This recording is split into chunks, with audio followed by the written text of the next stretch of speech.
Oui, Vincent, je suis sur les hauteurs de Banyuls car c'est ici que tout a commencé au IXe siècle.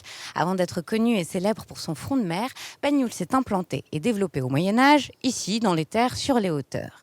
La place sur laquelle je me trouve porte un nom très particulier. Elle s'appelle Puig-Delmas. Alors ça s'écrit Puig-Delmas, mais se prononce Puig-Delmas. Et je retrouve Christine, qui est historienne de l'art, enfant du pays, surtout amoureuse folle de son patrimoine, pour nous en dire un peu plus. Bonjour Christine. Bonjour. Alors qu'est-ce que ça veut dire Puig-Delmas ? Bon, c'est simple, Puig en catalan ça veut dire colline. Donc vous vous trouvez ici sur la colline des Mas. Et ça nous rappelle que Banyuls s'est implanté au Moyen-Âge sur les hauteurs, sur la colline. C'est ça en fait, ici on a la création du premier village au XIIe siècle et c'est comme ça qu'on va retrouver des maisons très étroites, des ruelles très très étroites aussi et qui s'imbriquent les unes dans les autres en donnant cet aspect de dédale. Et puis bien sûr on a la tour en bas qui servait à protéger le village. On a des maisons très anciennes dans le Vieux-Bourg. On a des maisons qui commencent à partir du XIIe, XIIIe siècle. Banyuls a aussi été marqué entre le XVIIe et le XIXe siècle par une histoire assez marquante qui est celle de la contrebande. Qu'est-ce que c'est cette histoire ? Alors en fait il se passe que nous ici on était catalans et on appartenait au royaume d'Espagne. Puis en 1659 on nous a appris qu'on était devenus français et on nous a inventé une chose qu'on ne connaissait pas, c'est-à-dire la frontière. Alors très vite les Banyulencs ont compris l'utilité de la frontière et donc ils ont commencé à faire de la contrebande. C'est-à-dire qu'ils allaient chercher de l'autre côté. Alors ils allaient chercher des moutons mérinos, ils allaient chercher du tabac, ils allaient chercher de la poudre à fusil et même des métiers à tisser. Donc ils démontaient. Et qu'ils passaient pièce à pièce, il leur faisait passer la montagne. Et puis il les réassemblait ici. Bien sûr, le but du jeu, c'était de ne pas payer de droits de douane. Cette activité contrebandière est née d'une nécessité.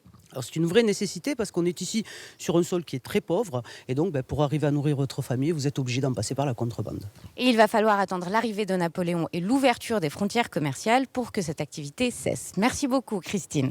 J'ai une dernière petite chose à vous montrer. Nous sommes au pied de la maison de Georgette. Comme vous pouvez le voir ici, on a une porte d'entrée. Un petit peu plus loin, on a une deuxième porte d'entrée, puis une troisième porte d'entrée.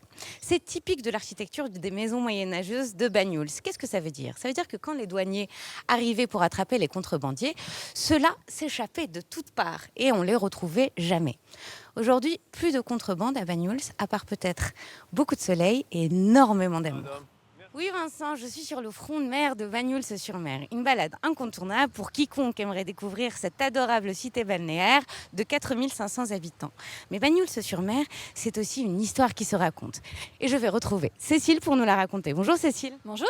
Alors vous êtes née, vous avez grandi ici à Banyuls et vous en êtes folle d'amour. Complètement, comme tous les Banyulencs. Alors l'air de rien, juste ici devant nous, avant le 19e siècle, c'était des marécages. Oui, tout était plat et marécageux, la rivière a été déviée et à partir de ce moment-là, on a asséché ces marécages, ce qui fait que la population est venue vivre en front de mer. On est au 19e siècle, c'est le chemin de fer qui arrive, qui incite à un développement de ce front de mer. Complètement, avec la route nationale qui se crée aussi. Et du coup, l'arrivée de nouvelles institutions comme le laboratoire Rago et puis quelques industriels roussillonnais qui viennent profiter des bords de mer. Alors ces industriels construisent des maisons, et pas des moindres. Et pas des moindres, comme les Bardous qui construisent la Villa Terré, qui est juste derrière nous, ou la Villa Camille, un petit peu plus loin sur le port. Quelles sont les particularités architecturales de cette belle Villa Terré ? Alors cette villa montre toute la richesse de cette famille Bardou-Job, fabricant de papier à cigarettes, qui fait vraiment fortune dans la région et qui va développer plusieurs châteaux, plusieurs maisons. L'architecte était danois et il va nous faire une maison assez classique, mais avec pas mal de petits détails art nouveau, comme les céramiques ou bien les blasons Job qu'on retrouve au-dessus de chacune des fenêtres. Tout était bon pour faire de la pub à l'époque. Ah, c'est magnifique. Et pour vous, Banyuls, c'est aussi et surtout une histoire de cœur. C'est mon village, tout simplement. C'est là où j'ai grandi et où j'ai plaisir à revenir très régulièrement. J'ai envie qu'on joue à un petit jeu ensemble, Cécile. Alors, attention, vous êtes prête ? Oui.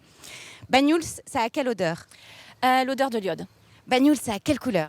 Le bleu de la mer. Banyuls, ça a quelle saveur ? Celle du Banyuls. Banyuls, ça a quel souvenir d'enfance ? Courir dans les vignes ou dans les quartiers du Cap d'Oune, dans les petites rues escaliers. Et si on a envie de faire très couleur locale et de faire un rituel typique d'ici ? Alors, un rituel typique, on peut s'asseoir sur un banc, regarder là la mer. Ouais. Allez, on y va. Allez, Alors attention, on va s'asseoir sur un banc, on regarde la mer on regarde la mer, et on refait le monde. on refait le monde. Oh là là, on est bien. Vincent, on est bien, hein ? On est bien, on est toujours bien, Banyuls. C'est magique.